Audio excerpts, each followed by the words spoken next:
এই মুহূর্তে সরাসরি নজর রাখবো কাকদ্বীপে, যেখানে বিরোধী দলনেতা শুভেন্দু অধিকারী তিনি মিছিল করছেন। কাকদ্বীপে যে কালীমূর্তি ভাঙার ঘটনা, সেই ঘটনার প্রতিবাদে বিজেপির এই মিছিল।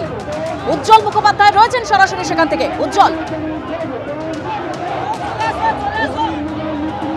দেখো, তুমি দেখতে পাচ্ছ কার্যত এখানে এই মুহূর্তে জনস্রোত, এবং শুভেন্দু অধিকারী তিনি প্রতিবাদ মিছিল করছেন, এবং এখানে বিজেপির কর্মী সমর্থকেরা তারা এসেছেন শুভেন্দু অধিকারীর এই মিছিলে।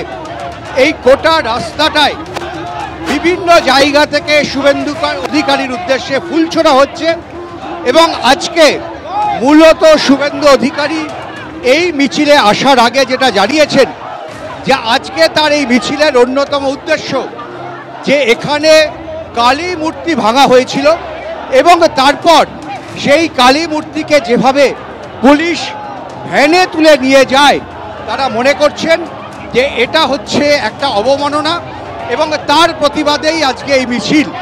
কাকদ্বীপ বাজারের সামনে থেকে এই মিছিল শুরু হয়েছে, যদিও এই মুহূর্তে যে ছবি প্রবীর দেখাচ্ছে, দেখতে পাচ্ছেন যে এখানে প্রায় দাঁড়ানোর জায়গা নেই। ঠেলাঠেলির মধ্যে কোনো রকমে এগিয়ে যাচ্ছেন শুভেন্দু অধিকারী।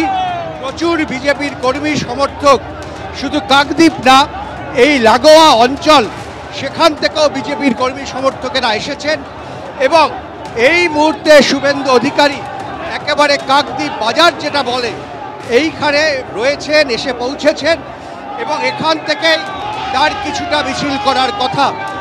এই মুহূর্তে বিজেপির পক্ষ থেকে দাবি করা হচ্ছে যে এই মিছিলে থেকে তারা যেভাবে মূর্তি ভাঙা হয়েছে তার যেমন তারা প্রতিবাদ করছেন, পাশাপাশি দীর্ঘদিন ধরে কাকদ্বীপে যেভাবে বিজেপির কর্মীরা আক্রান্ত হয়েছেন তারও প্রতিবাদ হচ্ছে আজকের এই মিছিল থেকে। ফলে সব মিলে এটাই হচ্ছে আজকের মূল কর্মসূচি।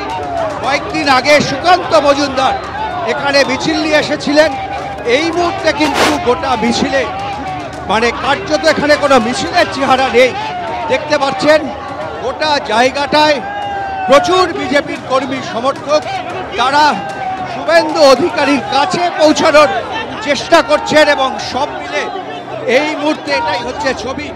ফলে কাকদ্বীপে দাঁড়িয়ে শুভেন্দু অধিকারীর এই সভা এবং মিছিল, এবং তারপর তিনি এখানে বক্তব্য রাখবেন। মূলত আজকের এই সভা থেকে তিনি কি বক্তব্য রাখেন বা বিজেপির কর্মীদের উদ্দেশ্যে তিনি কি বলেন? উজ্জ্বল, বিজেপি কর্মী সমর্থকদের উদ্দেশ্যে কি বক্তব্য রাখবেন শুভেন্দু অধিকারী, সেদিকে আমাদের নজর থাকবে। ধন্যবাদ উজ্জ্বল।